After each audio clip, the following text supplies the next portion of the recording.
pessoal, eu sou a Olivia, acadêmica do 4º período de Medicina da Suprema, e hoje a gente está aqui no nosso primeiro episódio da temporada do Podgest, um podcast que fala sobre a saúde das gestantes, e sobre a orientação da professora e doutora Patrícia Boechat. Oi, meu nome é Maria Gabriela, sou acadêmica de Medicina, e hoje o nosso tema dessa temporada, o primeiro, vai ser sobre fisioterapia pélvica e os benefícios na saúde em geral e para todas as gestantes. Antes da gente começar, queria agradecer à Suprema e à TV Suprema por ceder o espaço e todo o suporte. E conosco hoje a gente tem a fisioterapeuta Natália. Ela é mestre em Ciências da Reabilitação pela UFMG, doutora em Saúde Brasileira pela UFJF, especialista em gerontologia e em fisioterapia na saúde da mulher. Muito obrigada por estar aqui hoje conosco. Muito obrigada, eu agradeço enormemente o convite, é uma satisfação estar aqui com vocês hoje e especialmente para falar de uma área que é tão cara para mim, né, tão importante, que é a fisioterapia pélvica e a fisioterapia na saúde da mulher. E dizer que esse é um espaço importante de divulgação dessa área de atuação também, porque ainda hoje, apesar das pesquisas, muitos profissionais não sabem dessa área de atuação e não sabem da importância do profissional fisioterapeuta como membro de uma equipe interdisciplinar e interprofissional no cuidado à gestante e à mulher em geral. Obrigada por essa oportunidade. Para começar, então, a dar uma abertura para esse tema, a gente queria que você explicasse um pouco mais o que é a fisioterapia pélvica, os principais objetivos. Na verdade, a fisioterapia pélvica é uma área dentro da fisioterapia na saúde da mulher, que é uma especialidade determinada pelo Conselho Federal e os conselhos estaduais de fisioterapia e terapia ocupacional. Então, a fisioterapia pélvica é um recorte dentro da área da saúde da mulher. Nesse recorte, a gente trabalha com as condições que incidem diretamente nessa área abdominal e pélvica, e também na parte de mamas, né, da saúde da mulher, embora não seja específico do âmbito feminino. A gente também trabalha com um olhar voltado para a saúde do homem nessas disfunções pélvicas e sexuais também, e a gente trabalha para a infância, também tem essa possibilidade dentro da fisioterapia pélvica, e a gente trabalha com as gestantes, tanto durante a gestação, quanto a mulher no trabalho de parto e no pós-parto também. A gente sabe que a fisioterapia pélvica tem uma importante atuação, né, no acompanhamento de todas as gestantes, mas eu queria saber como que é essa atuação de forma geral, quais são essas outras indicações além da questão da gestação e o pós-parto. Ok.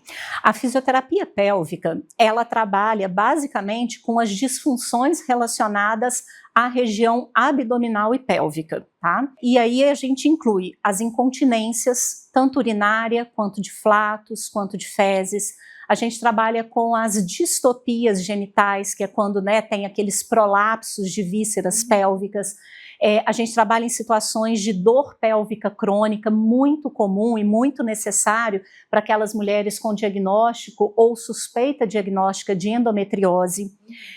A gente trabalha com as disfunções sexuais, tanto dificuldades para alcançar o orgasmo, quanto dificuldade para manter a relação sexual. No caso da fisioterapia pélvica para homens, dificuldade em manter a ereção, dificuldade para iniciar a ereção. Então, todas essas condições, elas são passíveis do olhar, né, e do suporte terapêutico de um fisioterapeuta especializado.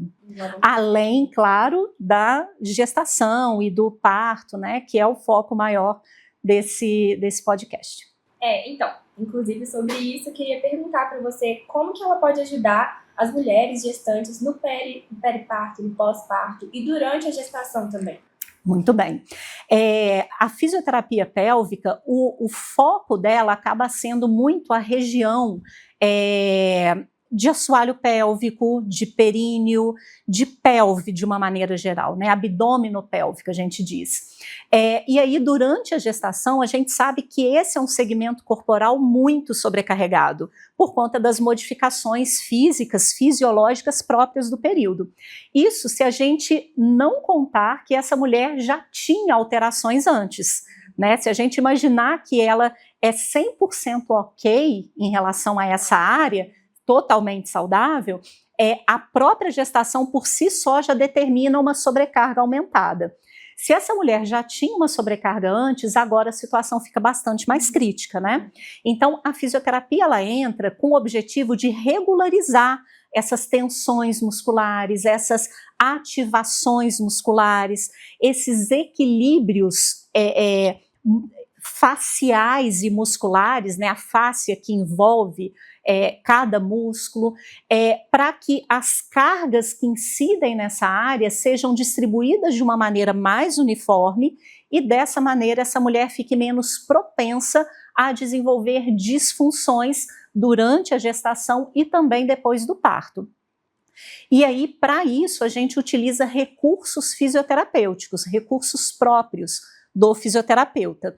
Mas é importante a gente destacar que esse cuidado, ele acontece ou deveria acontecer sempre de maneira coordenada com os outros profissionais que cuidam dessa mulher, né? Seja aí um enfermeiro de uma unidade de saúde, seja o médico especialista, seja um psicólogo que está cuidando dessa mulher, até mesmo um dentista, né? Pensando aí na saúde bucal dessa paciente. Então, sempre de maneira integrada, cada um fazendo a sua parte, mas de maneira que todos os profissionais tenham ciência do que e do porquê essas abordagens são utilizadas. Posteriormente, eu posso mostrar para vocês alguns recursos que a gente pode usar nessa temática, tá? Durante o parto, o cuidado fisioterapêutico ele é extremamente importante porque muitos fatores influenciam negativamente o processo de parturição. Então, se a gente pensar no mecanismo fisiológico do parto, né, ele vai acontecer, essa mulher querendo ou não. E aí eu estou considerando uma gestação que está fluindo tudo bem, que não tenha nenhuma intercorrência.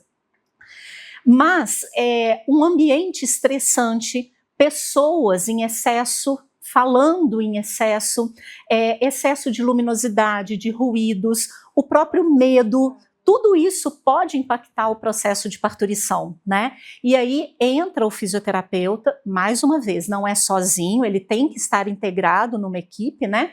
Mas entra o fisioterapeuta como um profissional que pode olhar para isso e contribuir para que o processo seja mais respeitoso e a partir daí mais fisiológico, no sentido de mais humano, no sentido de acolher essa mulher, de intervir menos, de falar menos, né? Existem alguns procedimentos que a gente faz que vão ajudar esse bebê a girar durante o trabalho de parto, então favorecendo a descida e o encaixe desse bebê, diminuindo então os riscos de intercorrência, né? No período pós-parto, extremamente necessário o cuidado do fisioterapeuta, porque se assoalho pélvico esteja essa mulher num pós-parto vaginal ou mesmo numa cesariana, é um assoalho pélvico que sofreu muito durante o processo, né, pelas cargas que incidem sobre ele. Então vem o fisioterapeuta para olhar para esse assoalho pélvico, ajudando essa região a recuperar o seu tônus, a sua força, a sua flexibilidade, garantindo assim que esse assoalho pélvico funcione de uma maneira mais adequada e mais fisiológica, garantindo então que essa mulher tenha controle miccional, controle anal, satisfação sexual, menos dores, né? Então o fisioterapeuta ele vai ter um olhar importante, necessário, né, dentro dessa equipe de cuidados, sem contar no cuidado com a amamentação, né, que nós também temos esse conhecimento, essa competência e essa habilidade para orientar posturas que vão favorecer a amamentação, que vão minimizar danos à areola e ao mamilo, né, deixando então esse processo de amamentação mais fluido, né, menos traumático. Interessante, não sabia dessa parte da amamentação. Sim. Isso que me surgiu uma dúvida agora. Como que é geralmente a procura pelo fisioterapeuta? É geralmente no pós-parto ou você vê que é mais comum ter ao longo da gestação? Então, quando a gente pensa nesse período aí do ciclo gravídico puerperal, é mais comum essas mulheres nos procurarem no período gestacional. E aí é mais provável que elas venham por conta de encaminhamentos ou recomendações, seja dos seus ginecologistas ou de colegas, de amigos, familiares que já passaram pelo processo e que tiveram bons resultados a partir daí. No pós-parto é menos comum de nós sermos procurados e a gente supõe que isso aconteça porque essa mulher ela está tão voltada para o cuidado com o bebê, ela está tão voltada para se reencontrar como pessoa, como mãe, né, nesse período pós-parto, que ela não olha para si como mulher, é como se ela não tivesse tempo para isso, né? Deixa em segundo plano, exatamente. Então, o que a gente observa na prática é que as mulheres que nos buscam no período pós-parto são aquelas mulheres que já estavam com a gente ou que de alguma maneira já tiveram alguma experiência no período gestacional ou no período anterior. E aí sabem dessa possibilidade e recorrem a nós, né? Infelizmente, a coisa mudou muito, eu já estou na área há muitos anos, né, trabalhando com isso. Quando eu comecei, era uma fase assim da gente garimpar mesmo esse espaço, então hoje está mais fácil, mas ainda assim não é uma coisa usual, não é uma indicação ou uma procura corriqueira que todo mundo vai fazer, infelizmente, mas a gente chega lá. Vamos chegar. De uma forma assim, mudando um pouco o foco, como que é a procura por homens e quais são os benefícios assim, da fisioterapia? Ok. Então, normalmente a procura do homem para o tratamento dentro da fisioterapia pélvica, ele acontece mediante um encaminhamento médico. Então, é o homem que passou ou que vai passar por uma cirurgia para remoção da próstata, é o homem que tem a disfunção erétil, que tem alguma dificuldade nesse aspecto que vai ser encaminhado para a gente. Na prática, a gente não vê como regra esses homens buscando naturalmente, voluntariamente, o cuidado fisioterapêutico. Existe ainda uma resistência muito grande. É mais comum nós vermos mulheres buscando esse cuidado, mesmo mediante a indicação, quando a gente compara com homens. O percentual é mais baixo, mas tem melhorado bastante. E a gente está num processo. Como mulher que atua na área, eu vejo que é mais comum ou é mais tranquilo para homens buscarem homens que trabalham na área. Quando o homem tem uma disfunção erétil ou um problema na próstata, ou vai ou foi para a cirurgia, quando ele chega para a gente, que é mulher, ele se sente muito constrangido ainda, né? É uma pena, não deveria ser assim, mas é uma observação que a gente faz. As mulheres não, as mulheres já se sentem mais à vontade. E aí eu falando isso, eu mostro assim também que existe um espaço muito grande para o homem trabalhar dentro da fisioterapia pélvica. Nós temos aqui na Suprema a pós-graduação em fisioterapia na saúde da mulher e saúde pélvica, que começou, a gente está no 6º módulo, se eu não me engano, agora. Muito bom, a gente teve uma procura muito, muito grande, e na turma de 22, se eu não me engano, estudantes, nós temos um homem. Então, assim, é muito pouco, e o espaço está aí, a demanda existe, né? Então, é importante que esses homens olhem para essa área e vejam esse espaço, essa lacuna, como uma oportunidade de inserção profissional, desde que eles tenham interesse, né, e perfil para atuar na área, porque qualquer área de especialidade a gente tem que ter perfil para atuar nela, né? Muito bom. A gente queria agora que você explicasse um pouco como que é feita a abordagem com o paciente, as principais técnicas utilizadas, e aí se você quiser mostrar também um pouco para a gente. Sim, com certeza. Bom, como em qualquer área de atuação, o primeiro passo é uma boa avaliação, né? E aí a gente tem a avaliação fisioterapêutica. Essa avaliação, ela passa por uma anamnese detalhada, que é base para qualquer profissional de saúde, e por um exame físico. Esse exame físico, ele tem aspectos que são muito gerais, como, por exemplo, a avaliação da força muscular geral, de membros inferiores, membros superiores, do tronco, avaliação de amplitude de movimento, que é muito básico dentro da fisioterapia, mas existem procedimentos e avaliações que são muito específicas da área. Então, a gente vai avaliar o assoalho pélvico e o comportamento desse assoalho pélvico quando coordenado com áreas adjacentes. Por exemplo, eu preciso avaliar como o assoalho pélvico se comporta quando existe um aumento de pressão intraabdominal. Eu preciso avaliar como o assoalho pélvico se comporta quando essa paciente faz um movimento de levantar ou sentar, quando ela salta. Então, são coisas muito específicas da área.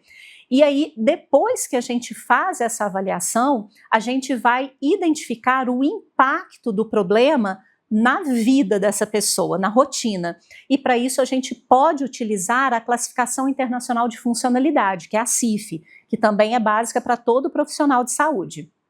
A partir daí, eu construo o meu diagnóstico fisioterapêutico. E aí, esse diagnóstico, ele é pautado nas limitações em nível de atividade, de participação e nas disfunções que o paciente apresenta. O meu diagnóstico, ele não é baseado no nome da doença, isso quem vai fazer é o médico. Ele é baseado no problema ou no impacto que aquela doença, que aquele problema traz na rotina do paciente. E é em cima disso que eu construo o meu plano de tratamento. E aí esse plano de tratamento pode incluir exercícios de fortalecimento do assoalho pélvico, exercícios de relaxamento do assoalho pélvico, pode incluir exercícios funcionais, então essa mulher ou esse homem, né, ativando o assoalho pélvico enquanto senta, enquanto levanta, enquanto anda, enquanto corre, enquanto faz um exercício específico, enquanto pedala, se isso é próprio para ele, enquanto pega um peso, se é uma pessoa que, né, faz essa atividade. Eu sempre comento isso agora, assim, que eu vou falar em tom de brincadeira, em sala de aula, mas é algo que fica. A abordagem fisioterapêutica de uma incontinência urinária para mim, sou professora universitária de 50 anos, sou uma pessoa básica em termos de atividade, da Simone Biles ou da Rebeca Andrade, que é uma ginasta, ou da minha sogra, que tem 80 anos, nós três com a mesma doença, com o mesmo problema, com o mesmo grau de perda urinária, é totalmente diferente, porque o impacto desse problema na nossa rotina é muito diferente, é muito específico. Então, é essa especificidade que o profissional precisa olhar. Normalmente, o médico não olha para isso, porque o olhar dele é para a doença. O fisioterapeuta, se não olhar para essa especificidade, não consegue gerar um bom resultado terapêutico. A gente precisa ter esse olhar específico, né? E aí, algumas técnicas, assim, se você quiser mostrar. Sim, então você perguntou em relação aos recursos, e aí eu vou me ater aqui a recursos que são específicos da fisioterapia pélvica, mas entendendo que o cuidado fisioterapêutico, ele vai para além desses recursos que eu vou mostrar, tá? Então, a gente tem aqui um modelo, né, de uma vulva, uma região perineal, e aqui nós temos o que a gente chama de kit de cones vaginais. Esses cones, eles são idênticos em termos de modelo, né? Mas eles são diferentes em termos de peso. E aí a cor me ajuda a identificar essa diferença de peso. A ideia é a gente usar um cone desse, e aí né, numa situação real, a gente reveste esse cone com preservativo, sem lubrificante, coloca um pouquinho de lubrificante na parte externa do preservativo, e a gente vai, com a mão enluvada, abrir região de grandes e pequenos lábios e vai introduzir esse cone devidamente revestido com preservativo. E aí a gente vai pedir a essa paciente, por exemplo, que segure o cone, que não me deixe tirar o cone de dentro do canal vaginal. Então, se o meu objetivo é fortalecer a musculatura do assoalho pélvico, eu vou puxar e essa mulher tem que resistir a essa minha tentativa de retirar o cone, tá? Eu posso usar o mesmo artifício, o mesmo cone, com uma finalidade totalmente diferente. Agora eu tenho uma mulher que, por exemplo, tem dispareunia, ela tem dor geniturinária à penetração. E aí, ela tem, então, um relato de dor, eu avaliei e identifiquei que o assoalho pélvico dela está hiperativado e eu não devo, nesse momento, incentivar contrações. Pelo contrário, eu preciso incentivar o relaxamento dessa musculatura. Então, o que eu posso fazer? Supondo que eu consiga inserir o cone. Eu inseri o cone, que está revestido pelo preservativo, e vou pedir a essa paciente que expulse o cone, que empurre o cone para fora. E nesse movimento, nessa tentativa, ela vai aprendendo a relaxar o assoalho pélvico, tá? Normalmente, a gente faz isso com a paciente em posição de litotomia, que é aquela posição ginecológica clássica. Na medida em que a paciente evolui no tratamento, que ela vai tendo resultado, eu posso fazer essa mesma abordagem com ela em posição de gatas, por exemplo, com ela em decúbito lateral, com ela em ortostatismo, com ela no movimento, então ela caminhando, ela andando de lado, ela andando para frente, andando para trás. Eu posso fazer isso com ela saltando em cima do jump, se isso for a realidade dela. No exemplo que eu dei lá da Simone Biles, meu e da minha sogra, se fosse a Simone Biles, você vai botar ela para saltar. Você vai evoluir com ela até ela conseguir saltar sem perder, sem, né, urina, no caso, sem ter o problema. Se for com a minha sogra, não tem lógica botar ela, evoluir com ela no tratamento até ela ser capaz de saltar no jump, né? Então, aí vai a especificidade, né, e o cuidado do profissional para oferecer de fato uma assistência dentro da necessidade e da demanda de cada paciente. Dessa forma, a gente está trabalhando sempre de uma maneira ética, oferecendo o que é necessário para cada um. Um outro recurso bastante utilizado também é o PelviFit, que é esse aparelhinho aqui. Ele também deve ser usado revestido com preservativo sempre, e aí externamente ao preservativo a gente coloca um gel à base de água, gel lubrificante à base de água. Nós vamos afastar os grandes e pequenos lábios, vamos introduzir essa parte mais gordinha do PelviFit no canal vaginal e vamos girá-lo, de maneira que a anteninha fique para cima. E aqui, essa anteninha vai funcionar como um feedback visual para a paciente em relação à ativação do assoalho pélvico. Quando eu peço à paciente para contrair, imaginando que ela está contraindo de maneira correta, a anteninha vai descer. Quando eu peço para a paciente relaxar, a anteninha vai subir. Contrai, relaxa. Contrai e relaxa, ok? Então é mais um artifício que a gente pode utilizar, mais um recurso que a gente pode utilizar para nos ajudar a identificar o funcionamento desse assoalho pélvico, e é importante também para a paciente, porque muitas vezes a paciente não tem percepção da atividade do assoalho pélvico. A gente pede a ela para contrair, ela contrai e ela fala assim, eu estou fazendo? Eu estou conseguindo? Eu estou conseguindo apertar o seu dedo, por exemplo, quando a gente faz o toque, né, bidigital, ela não tem essa noção. E aqui pela anteninha ela consegue visualizar, né? Eu tenho aqui uma sonda vaginal, tá? Essa sonda é para eletroestimulação ou para eletroanalgesia, dependendo dos parâmetros que a gente usa no aparelho e da necessidade que a paciente tem. Aqui eu só tenho a sonda, ela deveria então estar conectada ao aparelho. Se eu identifico, por exemplo, uma paciente que não tem uma boa ativação do assoalho pélvico, eu preciso potencializar essa ativação. Então eu vou, aí nesse caso a sonda ela é de uso individual, tá? Essa sonda a paciente compra e enquanto ela estiver em tratamento comigo, essa sonda vai ser utilizada por ela.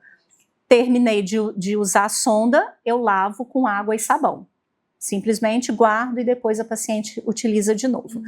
Terminou o tratamento da paciente, a sonda tem que ser inutilizada, tá? Então, só para ficar claro, porque aqui a gente não tem como revestir com preservativo, porque eu preciso que passe uma corrente elétrica.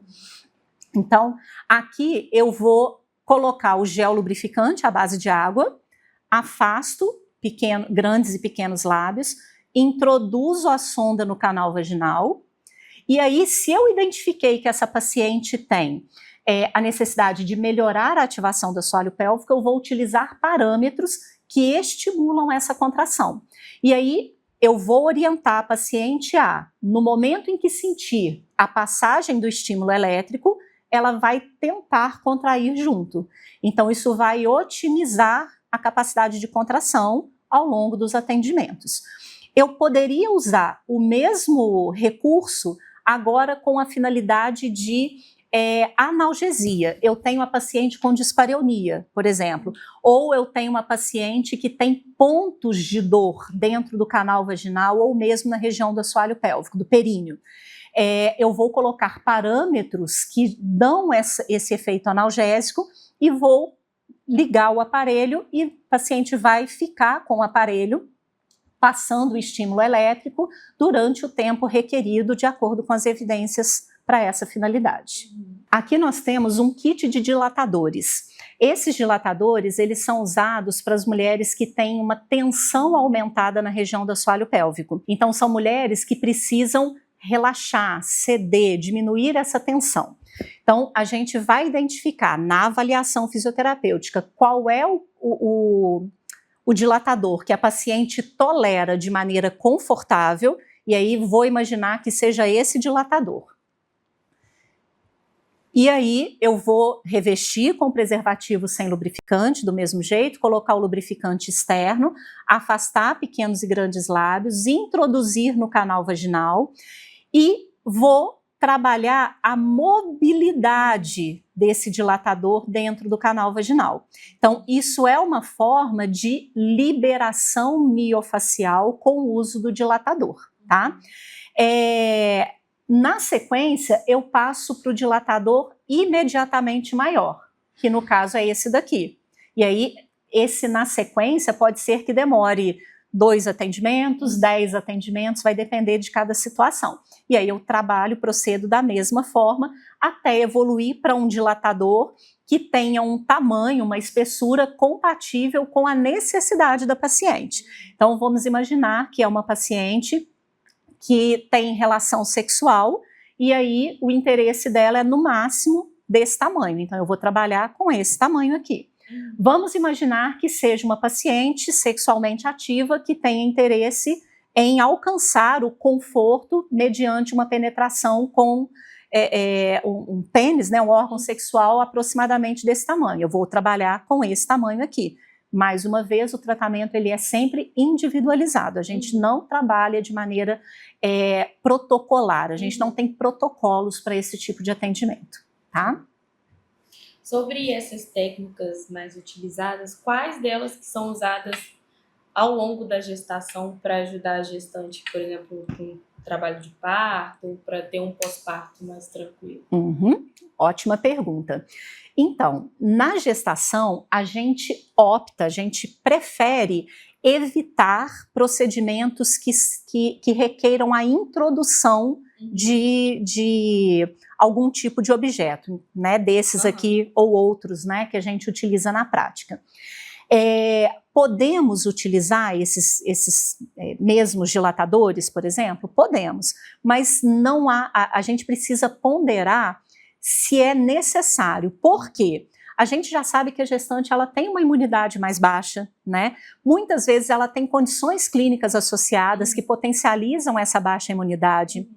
Então, se a gente faz o uso, mesmo com todos os procedimentos de segurança, se essa mulher ela pega uma infecção, e a gente sabe que infecções são muito comuns, né, na gestação, existe ali um risco iminente de trabalho de parto prematuro, né? Então, é uma intercorrência que a gente pode evitar. Então, a gente dá preferência para os procedimentos que não requeiram introdução de nenhum tipo de objeto. A literatura traz para a gente um equipamento chamado Epinol. Esse Epinol é um tipo de dilatador, não é nesse modelo, é diferente, que a literatura traz. Tem benefício? Tem benefício. É um benefício isento de riscos? Não. Então, mais uma vez, a gente tem que avaliar esse custo-benefício, o interesse da gestante. A gente tem na fisioterapia a possibilidade de fazer essa liberação miofacial com com o dedo, na parte externa do canal, eu não, né, da parte externa do períneo. Eu não preciso necessariamente fazer a introdução. Então, a gente prioriza esse tipo de abordagem, tá? O Epno, especificamente, ele é usado para ensinar essa mulher a relaxar o assoalho pélvico, algo que é muito necessário no processo de parto.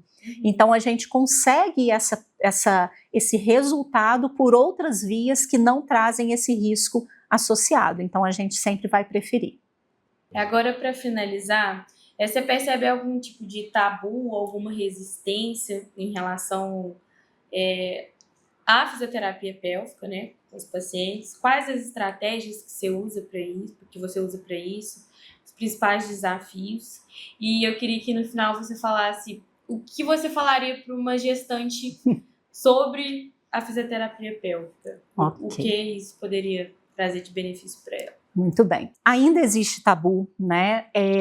As disfunções pélvicas, elas tendem a trazer um impacto emocional e social muito grande. E por conta disso, é comum que as pessoas evitem falar. As pessoas, dificilmente você vai ter um paciente ou uma paciente que vai no médico, por exemplo, porque está com incontinência fecal, porque está com incontinência urinária. Né? É aquele paciente que vai no médico por conta de um problema de coluna, uma dor na coluna, e você sente o cheiro de urina nele, né?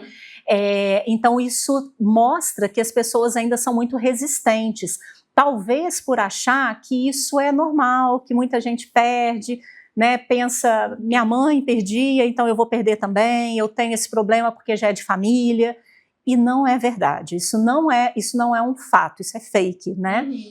Então, a gente tem que desmistificar isso. A saúde pélvica, ela faz parte do conceito de saúde, o conceito ampliado de saúde, né? A satisfação sexual, a continência, o posicionamento visceral adequado, ele impacta diretamente na minha saúde.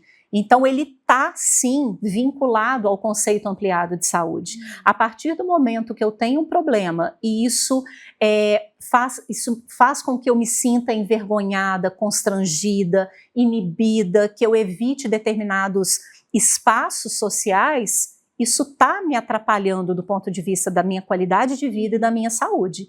Então, a gente tem, sim, que falar sobre o assunto, e esse espaço é importantíssimo, né, que outros façam de maneira similar e ajudem nessa divulgação. Uma outra coisa que a gente observa é que os profissionais de saúde, e aí eu penso principalmente nos médicos, porque quando a gente tem um problema, o primeiro profissional de saúde que a gente pensa é no médico. E aí, se eu vou no médico e ele não fala que tem a fisioterapia ou não fala dessa possibilidade de tratamento, de acompanhamento, eu não vou chegar no fisioterapeuta, né? Então, eu acho que tem que haver uma abertura maior do profissional médico, é lógico que isso vale para todos, mas em especial para o médico, para olhar para a fisioterapia, né? Para ver a fisioterapia como um aliado, o fisioterapeuta como um aliado no cuidado ao paciente, e não como um concorrente, não como alguém que está vindo tomar o espaço do médico, porque cada um tem o seu propósito, cada um tem a sua finalidade, cada um tem o seu olhar que se complementa, e esse é o objetivo, o trabalho em conjunto, porque aí a gente vai ter um cuidado mais integral e, consequentemente, mais resolutivo para o paciente. Então, eu entendo que é necessário essa boa vontade do médico em se abrir para outros profissionais. Aqui a gente está falando da fisioterapia, mas eu acho que isso vale para todos. E aí eu falo também da importância do fisioterapeuta se mostrar importante, de mostrar o seu valor. Então, se eu chego num espaço para cuidar de um paciente que já está sob o cuidado de um outro profissional, eu tenho que chegar de uma forma acolhedora, não de uma forma impositiva, né? E mostrar para esses profissionais que já estão ali na rotina como eu posso contribuir. E quando eu baseio o meu cuidado em evidências científicas, isso faz total diferença, porque aí eu mostro de onde eu estou tirando aquela informação, eu mostro que eu não estou inventando, eu mostro que eu sou um profissional competente e confiável. E isso faz com que haja um vínculo mais forte entre nós profissionais. E a partir daí você começa a me indicar, porque você confia no meu trabalho. Então, eu acho que é no mínimo, um tripé aí, do paciente entender a importância, do médico entender a importância e do fisioterapeuta se fazer respeitado nesse espaço terapêutico, de maneira que a gente tenha um cuidado colaborativo, né? E eu aproveito para ressaltar a importância do paciente nesse cuidado colaborativo, porque não adianta eu ser um profissional fantástico, você ser um profissional fantástico e o paciente não colaborar, porque tem o trabalho dele também para ser feito. Então, isso tem que ser posto desde o início, para todo mundo, cada um tem a sua parcela de contribuição. Encerrando assim essa nossa parte, o que você falaria para as gestantes hoje em dia sobre a fisioterapia pélvica, sobre indicações? Ok. Eu sempre falo que o pré-natal, ele não é definição, ele não é sinônimo, pré-natal gestacional não é sinônimo de pré-natal médico. Não deveria ser, pelo menos. Porque quando a gente pergunta para uma mulher se ela está fazendo pré-natal, inconscientemente o que a gente está perguntando é: você está indo no médico para te acompanhar durante a gravidez? Não deveria ser assim. Isso é importante, óbvio, né? Mas não deveria se resumir a isso. Então, o pré-natal, ele deveria ser um cuidado, uma assistência oferecida pelo médico, oferecida pelo fisioterapeuta e ou educador físico, e ou psicólogo, e ou dentista, dependendo das demandas e das necessidades que essa mulher tem. Então, o que eu falaria para essa mulher é para se olhar para além daquela barriga. Né? Então, assim, eu olho para a barriga, eu sei que o meu bebê está bem, eu estou fazendo acompanhamento, mas eu preciso olhar além, né? Então, ampliar esse olhar é um grande diferencial nesse cuidado pré-natal, né? E essa é uma realidade que os profissionais deveriam ter também, não só ela, mas todos os profissionais. Eu falo que tem que ter um pré-natal psicossocial, né? Dentro dessa ideia de pré-natal médico, deveria ter um pré-natal psicossocial, deveria ter um pré-natal físico, no sentido do fisioterapeuta, do educador, da saúde bucal, né? Saúde física bucal. A gente deveria olhar para isso também. Então, pessoal, a gente chegou ao fim de mais um episódio do Podgest.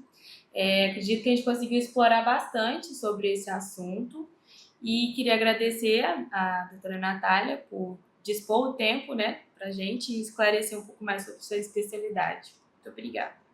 Eu gostaria de ressaltar também que tudo que foi falado aqui não substitui uma avaliação profissional. Você ir até o profissional para ver como está a sua saúde, se você se identificou com algum ponto que foi falado aqui, para você buscar alguém para poder fazer o tratamento individualizado para você. Gostaria também de agradecer a todos por terem escutado a gente até aqui, terem acompanhado.